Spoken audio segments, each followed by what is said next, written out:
I'm here in beautiful Paris, and sadly this trip is coming to an end. Well, to get home, I'm flying on the oh-so-familiar American 787 in economy back to Chicago. Oh shit, here we go again. My last flight on American Airlines on the Dreamliner was in 2020 on one of the very last flights out of Sydney before the world shut down. So likely things have changed a bit since then. Some things never do change though. The American Airlines app remains buggy. It wouldn't let me check in, even though it kept prompting me to do so. I was able to check in on the web version of AA.com though. Go figure. I had been staying in the center of Paris, and took the RERB in from Châtelet-Léal, then headed over to Terminal 2A. American has a very small presence at Paris-Charles de Gaulle, and the gates were way at the end of the concourse with Air Canada, Emirates, and Qatar. There were very limited concessions near the gate, though there's free PlayStation. Wi-Fi was also free as long as you submitted some fake details to sign up. I boarded with Group 4, yay having the credit card, and the queue already backed up the jet bridge.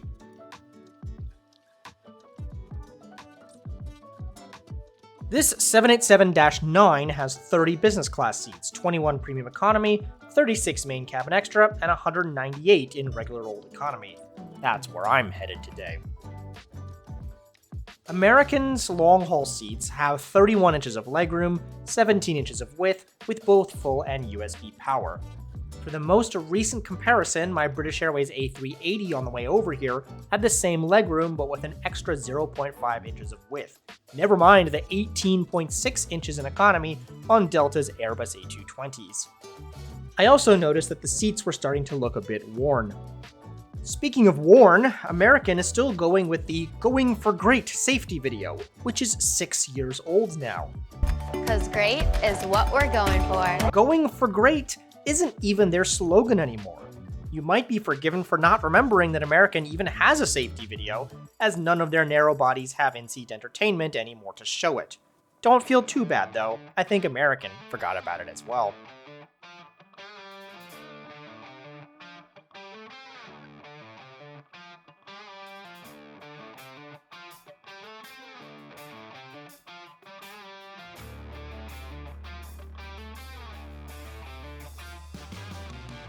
Flying time was 8 hours and 20 minutes at 38,000 feet.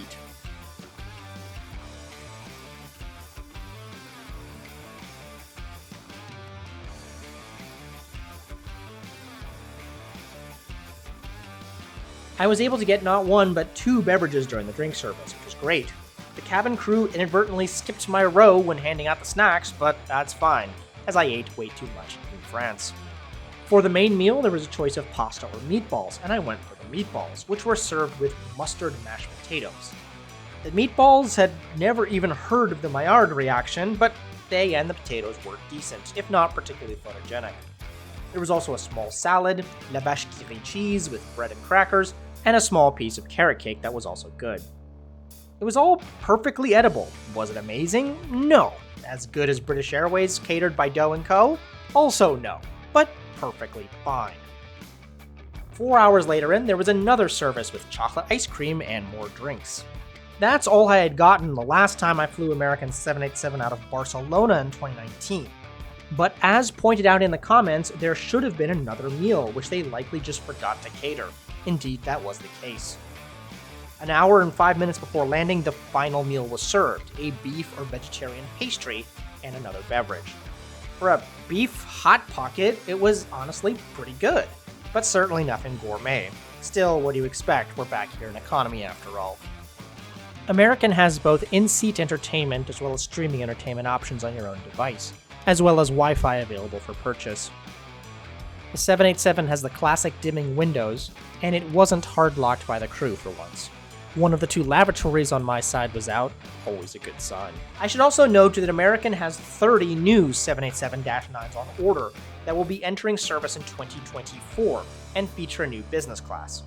It looks pretty cool, but as far as we know, nothing is changing back here. And with American both having an inconsistent fleet, as well as removing all semblance of MileSaver awards or award charts on their own aircraft, the probability of me covering their new business class is, well, about 0. So American's economy on the 787. It's absolutely fine. I find the seats more comfortable than United's personally, though United has better in-seat entertainment and free messaging. American seats are ever so slightly wider than Air France's economy as well. British Airways has by far the best food, but the worst in-flight entertainment and worst legroom because of the older boxes. Of course, the exact seats vary by aircraft type, but I'm just going off what I have flown myself. I know Delta's not yet on the list, but fingers crossed, they will be very soon. Thanks for watching. If you like this video, click that button and please subscribe for many more flight reviews to come. I'll see you on the next one.